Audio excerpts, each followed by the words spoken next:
What's up, everybody? So this kind of popped up on my timeline on YouTube just now, so I figured I'd play it for you guys and share my thoughts. I think it was on Jim Ross's podcast where he had Steve Austin on, and he's talking about biggest regrets for Steve Austin, whether or not he regrets never doing a program with Hulk Hogan. Do you have any regrets, career-wise, from not having a program of significance with Hogan? Yeah, you know what? The thing about never having to run with Hogan, gosh, man, I was running so hard back then, hard-headed as hell. The word on the street that, he wasn't never going to do any favors for anybody. I damn sure wasn't going to do any favors for anybody who wasn't going to favor back, if you know what I'm saying. And it's funny, when you listen to professional athletes talk about each other, two badass basketball players, they'll rarely put another guy over. They'll talk in a complimentary tone, but they won't give that guy too much credit. Same thing was going on, I would think, and from me, but you'd have to ask Hulk Hogan this question to get his opinion. But hey, I recognize everything that guy did, but I also recognize everything that I did. And I know how I like to work and how I like to fly in the ring and do my business. And I just, he was open to having a match. I thought so. Me, not so much. I thought the styles would clash. I didn't think it'd be that great of a match. And this is me outworking me. I love the money that I made in the wrestling business, but I won't do a high-profile match just to get a good payoff, because I'd love to have the money, but it ain't about the money. It's about the match and the program, and if I'm not going to enjoy it, I'm not going to do it. And I guarantee you, if my head would have been in a little bit different place and I wasn't as competitive or hard-headed as I had been, then, by all rights, a program should have happened. But again, I think that was, and me physically and mentally where I was at, I could go. I think Hogan would have probably been a step or two behind that. That wasn't acceptable to me, and I didn't want to slow myself down. And I say that with all due respect to Hulk Hogan and Terry Bollea, because the guy had a hellacious run.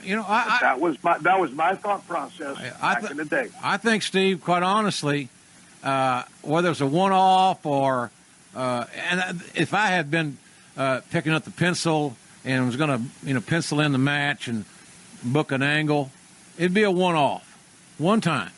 I don't need to go to the well and see if we can get two out of something that we're lucky to get the one out of. Okay, and then let's go to the finish room.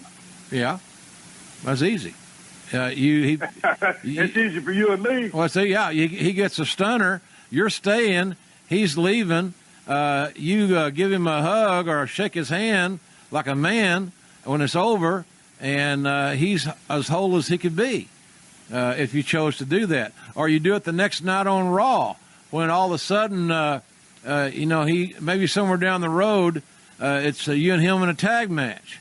I'm just looking at, I don't see why it would be hard to do business. You wouldn't have that 30-minute knockdown, drag-out athletic match like he had the 3 times at WrestleMania with Rock, because he was an athletic son of a gun. Right. Terry. That's kind of where my head was at, though, in having those kind of matches. I didn't think we could deliver at that level. And when you go to what him and Rock did at WrestleMania 18, right? Oh, they did nothing. No. They had the people in the palm of their hands. It's one of the most electric crowds that I'd ever seen, and everything they did got the best response possible. It was an unbelievable matchup.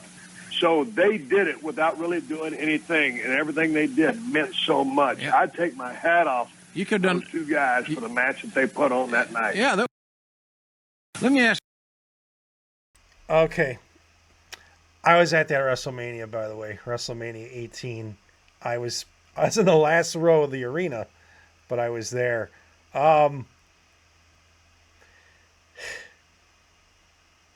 Yeah, I if your heart's and your head's not into it, I guess you can't really have a good match, and it's too bad because it probably would have been cool. But I like the idea Jim Ross floated later on of Steve Austin and Hulk Hogan teaming up. I kind of just I love that idea. Like, think about it. Like, so they do it a number of tag team matches.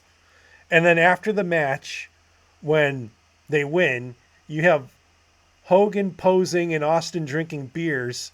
And then you get like Austin to get Hogan to drink a beer in the ring.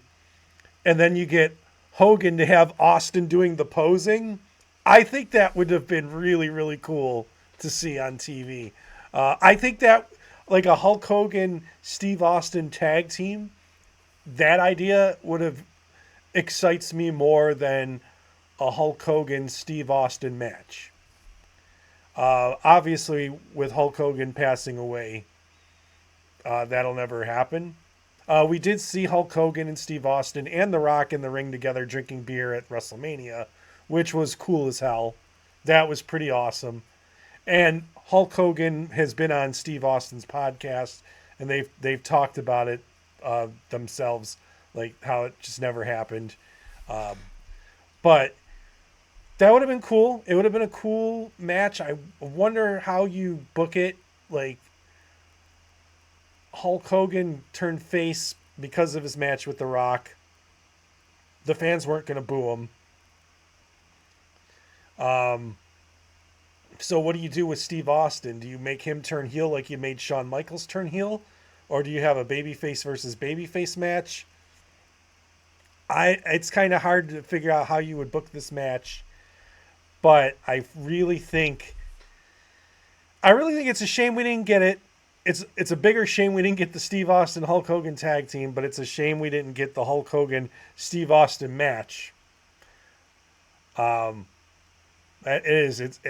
a really, really big shame we didn't get that match. Let me know what you guys think in the comments about what could have been.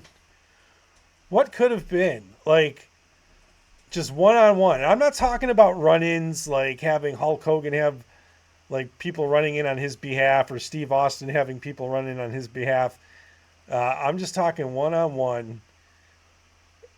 It's too bad. It's too bad the match didn't happen. It would have been really, really cool. Personally, me, I'd like Steve Austin. I'm a fan of both, but I would have rather seen Steve Austin win in the early mid 2000s when this match would have taken place. But honestly, I think a lot of people would have expected Steve Austin to win. So if Hulk went over, that probably would have been a bigger surprise.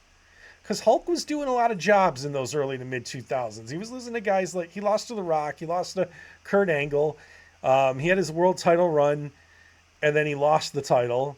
That run was like, what, a month long? It wasn't long at all. It was just a thank you run, basically. Yeah. He lost to Brock Lesnar, brother. As soon as he left the UFC, Hulk Hogan was the first opponent, which is bullshit. But, yeah. I don't know. Rest in peace, Hulk Hogan. Thanks for watching. See you in the next video. Peace.